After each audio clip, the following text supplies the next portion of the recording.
നമസ്കാരം. The path is the goal എന്ന discussion സീരീസിൻ്റെ അടുത്ത സെഷനിലേക്ക് വീണ്ടും ഏവർക്കും സ്വാഗതം. നമുക്ക് ആദ്യം മെഡിറ്റേഷൻ ചെയ്യാം.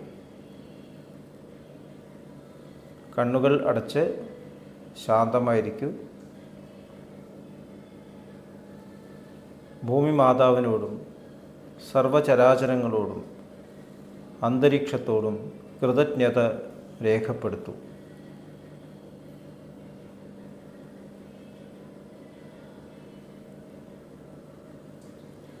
ഭൂമി മാതാവിൽ നിന്നുമുള്ള ഹീലിംഗ് എനർജി കാലുകളിലൂടെ പ്രവേശിച്ച് ശരീരം മുഴുവൻ വ്യാപിക്കുന്നതായും ശരീരത്തിലെ എല്ലാ ഭാഗങ്ങളെയും എല്ലാ കോശങ്ങളെയും റിലാക്സ് ചെയ്യാൻ സഹായിക്കുന്നതായും അനുഭവിക്കൂ.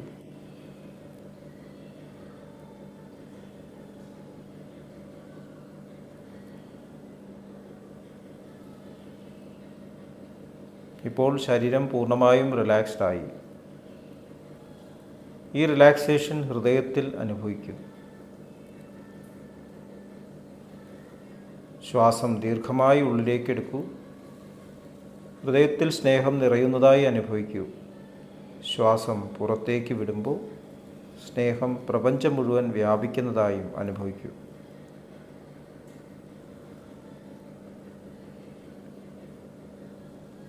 ഹൃദയത്തിൽ കുടികൊള്ളുന്ന സ്നേഹത്തിൻ്റെ സ്രോതസ്സിൽ നിന്നും ഉദ്ഭവിക്കുന്ന ദിവ്യപ്രകാശം മനസ്സിനെ ആകർഷിക്കുന്നതായി അനുഭവിക്കൂ.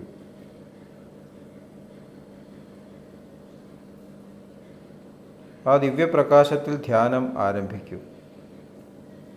മനസ്സിൽ ചിന്തകൾ വരുന്നുണ്ടെങ്കിൽ മൃദുവായി അവയെ അവഗണിക്കുക.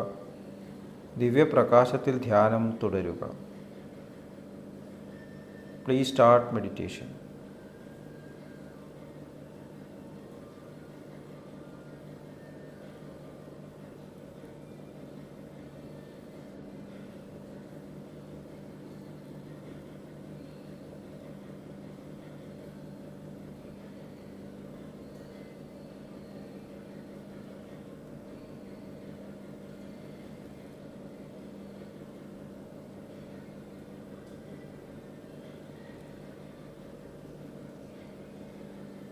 ഓക്കെ, ആ കണ്ടീഷൻ ഹൃദയത്തിൽ നിലനിർത്തി പതുക്കെ കണ്ണുകൾ തുറക്കൂ.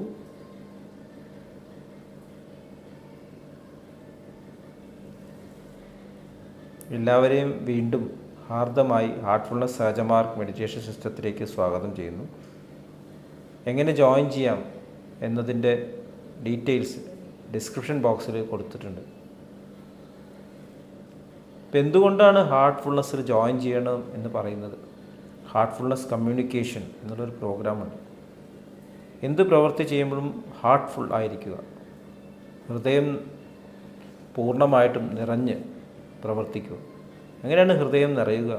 ഹൃദയത്തിൽ നിറയ്ക്കാൻ ഒരു വസ്തുവിന് മാത്രമേ സാധിക്കൂ, സ്നേഹം. അപ്പോൾ സ്നേഹമാണ് എല്ലാ സൃഷ്ടിയുടെയും തുടക്കം. അബ്സല്യൂട്ടായിട്ട് സ്നേഹത്തിൽ ചലനങ്ങളില്ല, വൈബ്രേഷൻസ് ഇല്ല. എല്ലായിടത്തും ഒരുപോലെ തന്നെ. ഈശ്വരൻ സ്നേഹമാണ് എന്നതുകൊണ്ടാണ് പറയുന്നത്. ഈശ്വരൻ്റെ ഭാഷ സൈലൻസ് ആണ് എന്ന് പറയുന്നു. Silence is the language of God. അപ്പോൾ സ്നേഹത്തിൻ്റെ ഭാഷ സൈലൻസാണ്. സൈലൻസ് എന്ന് പറയുമ്പോൾ എന്താണ്? എല്ലാ സൃഷ്ടികളുടെയും ഉദ്ഭവം. എല്ലാ സൃഷ്ടികളുടെയും ഉദ്ഭവം എന്ന് പറയുമ്പോൾ അവിടെ ഒരു തരത്തിലുള്ള വൈബ്രേഷൻസും ഉണ്ടായിട്ടില്ല, സാധ്യതകൾ തന്നെ ഇല്ല. തം എന്ന് പറയുന്നത് അന്ധകാരത്തിൽ ഉള്ള അന്ധകാരം, ഡെപ്ത്ത്. കാര്യം മനസ്സിലാക്കാൻ വേണ്ടി പറയണം. വെളിച്ചത്തിൻ്റെ ഉറവിടം, ശബ്ദത്തിൻ്റെ ഉറവിടം എല്ലാം ആ അബ്സല്യൂട്ട് സൈലൻസാണ്. അപ്പോൾ അവിടെയാണ് നമ്മുടെ ഫൗണ്ടേഷൻ നിൽക്കുന്നത്.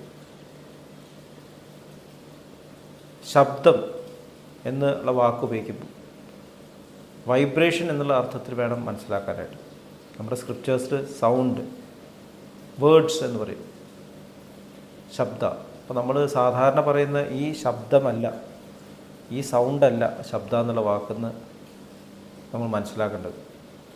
ആ ഒറിജിനൽ ആയിട്ടുള്ള ആ സൈലൻസിൽ നിന്നും ഉണ്ടാകുന്ന സൂക്ഷ്മമായിട്ടുള്ള അതിസൂക്ഷ്മമായിട്ടുള്ള ചലനങ്ങൾ. ലാലാജി മഹാരാജ് പറയുന്നു, ലൈക്ക് സ്റ്റിൽ എയർ, ചലനം ഉണ്ട്, എന്നാൽ ആന്തരികമായിട്ടുള്ള ചലനം ഇല്ല. ഗോഡ് മൂവ് ചെയ്യുന്നു എന്ന് ചാരുജി മഹാരാജ് പറഞ്ഞു. ഒരു ഭക്തൻ്റെ പ്രാർത്ഥന ഈശ്വരനെ മൂവ് ചെയ്യുന്നു. He was moved. നമ്മൾ ഇംഗ്ലീഷിലെ വാക്കുകൾ I was moved by that എന്ന് പറഞ്ഞാൽ എൻ്റെ ഉള്ളിൽ നിന്നും ആ സ്നേഹം മൂവ് ചെയ്തു. അത് പുറത്തേക്ക് വരുമ്പോൾ കമ്പാഷനായിട്ടാണ് വരുന്നത്. അപ്പോൾ ആ ചലനം, അതിനെ ലാലാജി മഹാരാജ് അശബ്ദ എന്ന് വിളിച്ചിരുന്നു. അതായത് ശബ്ദം ആയിട്ടില്ല, അശബ്ദ. അതാണ് തുടക്കം. ആ അബ്സല്യൂട്ടായിട്ടുള്ള സൈലൻസിൻ്റെ ഏറ്റവും കോൺസെൻട്രേറ്റഡ് ആയിട്ടുള്ള അവസ്ഥ ഉണ്ടാകുമ്പോൾ അതിൻ്റെ ചുറ്റുമുള്ള ആ ക്ഷേത്രം, ഫീൽഡ്, മാഗ്നറ്റിൻ്റെ ചുറ്റുമുള്ള മാഗ്നറ്റിക് ഫീൽഡ്, നമ്മൾ അതിൻ്റെ അടുത്ത് ചെല്ലുമ്പോഴേ മാഗ്നറ്റിക് ഫീൽഡ് മനസ്സിലാവുള്ളൂ. ശരിക്കും അവിടെ ചലനങ്ങളില്ല, പക്ഷേ അതിൻ്റെ ഫോഴ്സ് അവിടെ അവൈലബിളാണ്. അവിടെ മൃദുവായിട്ടുള്ള ചലനങ്ങൾ സംഭവിക്കുമ്പോൾ അത് ശബ്ദ എന്നുള്ള രൂപത്തിൽ മാറുന്നു. അവിടെയും അത് പ്രകടമായിട്ടില്ല. അത് പ്രകടമാവുമ്പോൾ അതിനെ ശ്രുത് എന്ന് പറയും. ശ്രുതി, നമ്മൾ വേദങ്ങളൊക്കെ ശ്രുതി എന്ന് പറയുന്നു. അതായത് ആ സ്നേഹത്തിൻ്റെ ഭാഷ ഈ ലോകത്തിലേക്ക് ആദ്യം റിവീൽ ചെയ്യപ്പെടുന്നത് ആ വൈബ്രേഷൻസിലൂടെയാണ്, ശ്രുതികൾ എന്ന് പറയുന്നത്. അപ്പോൾ അത് പറയപ്പെടുന്നതല്ല, മനസ്സിൻ്റെയും അപ്പുറമുള്ള, മനസ്സിൻ്റെ തന്നെ തുടക്കം ആയിട്ടുള്ള ഒരു സ്റ്റേറ്റാണ് ശ്രുതി, ശ്രുത്. ആ ശ്രുതി എന്നുള്ള ആ തലത്തിൽ നിന്നും ഞാൻ എന്നുള്ള ആ ഭാവം, ഒരു മീഡിയം വേണം പ്രകടമാക്കാൻ. ആ കേന്ദ്രീകൃതമായിട്ട് അവസ്ഥ തന്നെ ഞാനായിട്ട് മാറുന്നു എന്ന് വേണം മനസ്സിലാക്കാൻ. കാര്യങ്ങൾ മനസ്സിലാക്കാൻ നമുക്കതിനെ പറയാം. അപ്പോൾ അങ്ങനെ ഒരു അവസ്ഥ വരുമ്പോൾ ഒരു സിംഗുലാരിറ്റി പ്രത്യക്ഷപ്പെടുന്നു. അപ്പോൾ അതിൻ്റെ ഉള്ളിൽ അദൃശ്യമായിട്ടുള്ള ഈ ചലനങ്ങൾ അത് വളരെയധികം ആക്റ്റീവാണ്. പക്ഷേ അത് മാനിഫെസ്റ്റ് ആയിട്ടില്ല. എല്ലാ ശക്തിയും ഉൾക്കൊള്ളുന്ന, സ്പേസിൻ്റെയും ടൈമിൻ്റെയും ഡയമെൻഷൻ്റെ അപ്പുറമുള്ള ഒരു സ്റ്റേറ്റ്. അവിടെ നിന്നാണ് നമ്മുടെ വാക്കുകളുടെ ഉദ്ഭവം. ബൈബിളിൽ പറയും God was with word and word was with God. പ്രകടമായിട്ടില്ല. ഗോഡ് എന്ന് പറയുന്ന ആ തത്വം, ക്രിയേഷൻ നടത്തുന്ന ആ ശക്തി, അതിൻ്റെ ഉള്ളിലുള്ള സ്വഭാവമാണ് ഈ ശ്രുതി. അത് ആ സമയത്തെത്തുമ്പോൾ നമ്മുടെ സ്ക്രിപ്റ്റേഴ്സ് അതിനെ പശ്യന്തി എന്ന് വിളിക്കുന്നു. പശ്യന്തി, അതായത് യഥാർത്ഥത്തിലുള്ള തിരിച്ചറിവ് ലഭിച്ചിട്ടുള്ള മാസ്റ്റേഴ്സ്, അവർക്ക് ആ ഒരു കണക്ഷനിൽ നിന്നും എല്ലാ കാര്യങ്ങളും പറയാൻ സാധിക്കുന്നു. അതുകൊണ്ടാണ് വേദ, അബ്സല്യൂട്ട് ട്രൂത്ത് എന്ന് പറയുന്നത്. ആ വാക്കുകളിലൂടെ അല്ല നമുക്കത് ലഭിക്കുന്നത്. നമ്മുടെ മാസ്റ്റേഴ്സ് അത് ട്രാൻസ്മിഷനിലൂടെ നൽകുന്നു. രാമകൃഷ്ണ പരമഹംസൻ സ്വാമി വിവേകാനന്ദന് നൽകിയ ട്രാൻസ്മിഷൻ രാമകൃഷ്ണ പരമഹംസനെ പോലെ തന്നെയാക്കി മാറ്റി സ്വാമി വിവേകാനന്ദനെ. ലാലാജി മഹാരാജിനെ പോലെ തന്നെയാക്കി ബാബുജി മഹാരാജിനെ. ബാബുജി മഹാരാജിനെ പോലെ തന്നെയാക്കി ചാരുജി മഹാരാജിനെ. ചാരുജി മഹാരാജിനെ പോലെ തന്നെ ദാജി. കാരണം ആ ട്രാൻസ്മിഷൻ ഉൾക്കൊള്ളുന്ന ആ വെഹിക്കിൾ അതുമായിട്ട് സംയോജിച്ചിരിക്കുന്നു. ഡിഫറൻസ് ഇല്ല. ഇപ്പോൾ ഇവരെല്ലാവരും പല ശരീരങ്ങളിലൂടെയാണെങ്കിലും അവരുടെ ഉള്ളിൽ നിന്ന് വരുന്നത് ഒരേ ട്രാൻസ്മിഷനാണ്. വ്യക്തിത്വ ഭാവത്തിൽ വ്യത്യാസങ്ങൾ കാണാം, ഡിഫറൻസസ് കാണും. പക്ഷേ അവർ കൺവേ ചെയ്യുന്ന മെസ്സേജസിൻ്റെ ഉള്ളിലുള്ള ഈ വൈബ്രേഷൻലെസ് വൈബ്രേഷൻ ഒന്ന് തന്നെയാണ്, വ്യത്യാസമില്ല. അത് ലോകമായിട്ട് ഇൻട്രാക്ട് ചെയ്യുമ്പോൾ പറഞ്ഞ് തരണമെന്നുണ്ടെങ്കിൽ ആദ്യം അത് ഐഡിയേഷൻ എന്നുള്ള രൂപത്തിൽ. ഇപ്പോൾ തുടക്കത്തിലൊരു ഐഡിയേഷനായിരുന്നു, ഒരു ഐഡിയ, അത് തോട്ട്സ് വൈബ്രേഷൻസിലേക്ക് മാറുന്നു. നമുക്കതിനെ സുഷുപ്തി അവസ്ഥ തൊട്ടിട്ട് സ്വപ്നാവസ്ഥയിലേക്ക് മാറുന്ന ഒരു സ്റ്റേജായിട്ട് ചിന്തിക്കാം. സ്വപ്നാവസ്ഥയിലാകുമ്പോൾ മനസ്സ് ആക്റ്റീവാണ്, സുഷുപ്തി അവസ്ഥയിൽ മനസ്സ് ആക്റ്റീവല്ല. അപ്പോൾ അവിടെ ഐഡിയേഷണൽ സ്റ്റേജ് മാത്രമേ ഉള്ളൂ. ബ്രഹ്മാവിൻ്റെ പ്രളയം എന്നൊക്കെ പറയും. നമ്മുടെ ഉള്ളിൽ സൃഷ്ടിക്കപ്പെടുന്ന അതാണ് ഈ സുഷുപ്തി അവസ്ഥ. അതൊന്ന് ആക്ടിവേറ്റ് ചെയ്യുമ്പോൾ മനസ്സ് അവിടെ സൂക്ഷ്മമായിട്ടുള്ള ചലനങ്ങളുണ്ടാവും. അപ്പോൾ ആ സ്റ്റേജിൽ ഈ കമ്മ്യൂണിക്കേഷനെ മധ്യമ എന്ന് പറയുന്നു. അപ്പോൾ അതിൻ്റെ ഒറിജിനലായിട്ടുള്ള പ്യൂരിറ്റി നഷ്ടപ്പെട്ട് കഴിഞ്ഞിരിക്കുന്നു. മധ്യമ ആയപ്പോഴേക്കും വൈബ്രേഷനായി, ചിന്തകനും ചിന്തിക്കുന്നവനായി. അപ്പോൾ അവിടെ നിന്നും ഒറിജിനൽ ശ്രുതി നിന്നും രൂപപ്പെടുത്തുന്നു, ഋച്ച രൂപപ്പെടുത്തുന്നു എന്നാണ് ബാബുജി മഹാരാജ് പറയുന്നത്. ശ്രുതികൾ നമ്മൾ സ്മൃതികളായിട്ട് ലഭിക്കുന്നു. നമ്മൾ ഏതെങ്കിലും ഒരു ദൃശ്യം കാണുമ്പോൾ, ഒരു ഉദാഹരണമാണ്, അതിനെ ഡയറക്റ്റായിട്ട് എക്സ്പീരിയൻസ് ചെയ്യുമ്പോൾ അതിനെ പശ്യന്തി എന്ന് നമുക്ക് മനസ്സിലാക്കാം. അതിനുശേഷം അത് നമ്മൾ ഡയറിയിൽ എഴുതിയിട്ട് വേറൊരാൾ റിക്കൗണ്ട് ചെയ്യുമ്പോഴേക്കും അത് സ്മൃതിയായി മാറും. അവിടെ നമ്മുടേതായിട്ടുള്ള പല പല അഡീഷൻസും അവിടെ വരുന്നു. ചിലപ്പോൾ എക്സാജറേഷൻ വരാൻ, ചിലപ്പോൾ പറയാണ്ടിരിക്കാൻ ചില കാര്യങ്ങൾ, പൂർണ്ണത നഷ്ടപ്പെടുന്നു. അതുകൊണ്ടാണ് ശ്രുതികളിലേക്കാളും ഇമ്പോർട്ടൻസ് സ്മൃതികൾക്ക് കുറവാണ് എന്ന് പറയുന്നത്. ഇപ്പോൾ ശ്രുതി തന്നെ നമ്മൾ വായിക്കുന്ന ശ്രുതി അല്ലെങ്കിൽ കേൾക്കുന്ന ശ്രുതി തന്നെ ഒറിജിനൽ ശ്രുതി അല്ല, ഒറിജിനൽ വേദമല്ല എന്ന് ട്രൂത്ത് എറ്റേണൽ ലാലാജി മഹാരാജ് പറഞ്ഞു.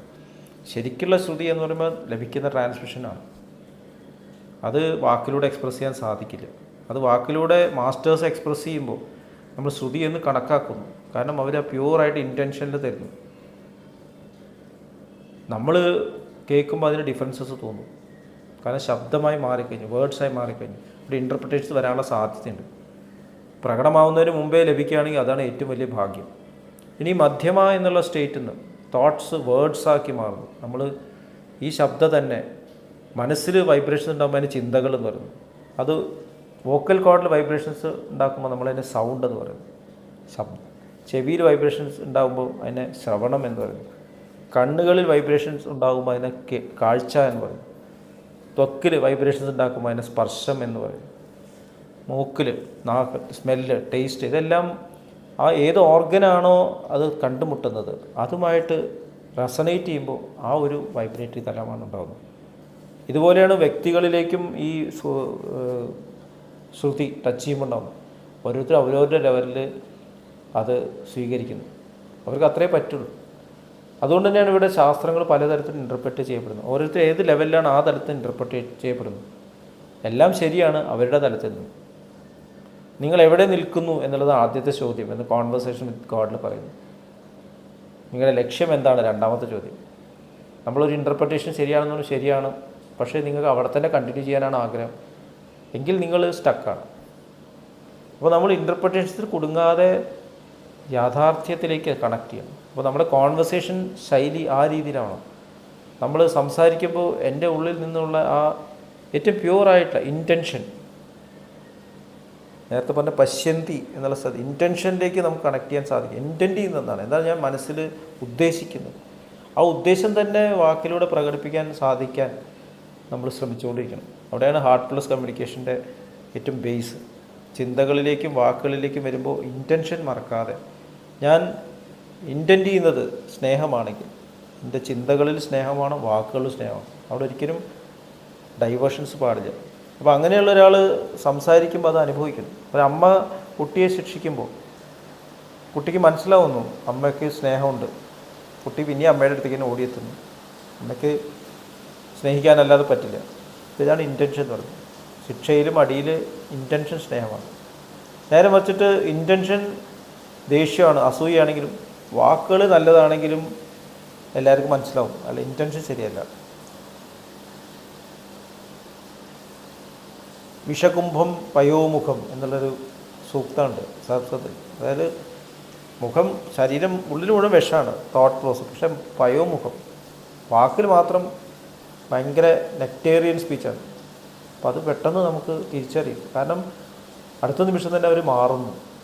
അവർ ഇൻറ്റൻഷനിലുണ്ടെങ്കിൽ അവരതിൽ കൺവിക്ഷനോട് രണ്ടാമതും അതിൽ തന്നെ ഇറങ്ങി വരുന്നത് കണ്ടിന്യൂ ചെയ്യുന്നു. ഇന്ന് ചെയ്യുന്നത് നാളെ തന്നെ ചെയ്യും. നമ്മളത് ഇമ്പ്രൂവ് ചെയ്യാൻ ശ്രമിച്ചുകൊണ്ടിരിക്കും. ഇൻറ്റൻഷൻ ശരിയല്ലെങ്കിൽ അത് തറക്കല്ലുകൾ ഇടുന്ന പോലെ ആയിരിക്കും, വാഗ്ദാനങ്ങൾ കൊടുക്കുന്ന പോലെ ആയിരിക്കും. കാരണം അതിൽ ഇൻറ്റൻഷൻ ഇല്ല. ഇൻറ്റൻഷൻ ഉണ്ടായിരുന്നെങ്കിൽ നമ്മളുടെ എല്ലാ ഉള്ളിലുള്ള ഐഡിയാസും പൂർണ്ണമായിട്ട് മാനിഫെസ്റ്റ് ആയേനെ. ഇൻറ്റൻഷൻ്റെ പ്യൂരിറ്റി തോട്ടിൽ കൊണ്ടുവരിക, വാക്കിൽ കൊണ്ടുവരിക, പ്രവൃത്തിയിൽ കൊണ്ടുവരിക. അപ്പോൾ അതാണ് ഹാർട്ട്ഫുൾ കോൺവെർസേഷൻ്റെ ഏറ്റവും പ്രധാനപ്പെട്ട കാര്യം എന്നാണ് എനിക്ക് തോന്നുന്നത്. ഇത്രയും പറഞ്ഞുകൊണ്ട് ഇന്നത്തെ ഡിസ്കഷൻ ഇവിടെ അവസാനിപ്പിക്കാം. അടുത്ത സെഷൻ വരെ വിട വാങ്ങുന്നു. നന്ദി, നമസ്കാരം.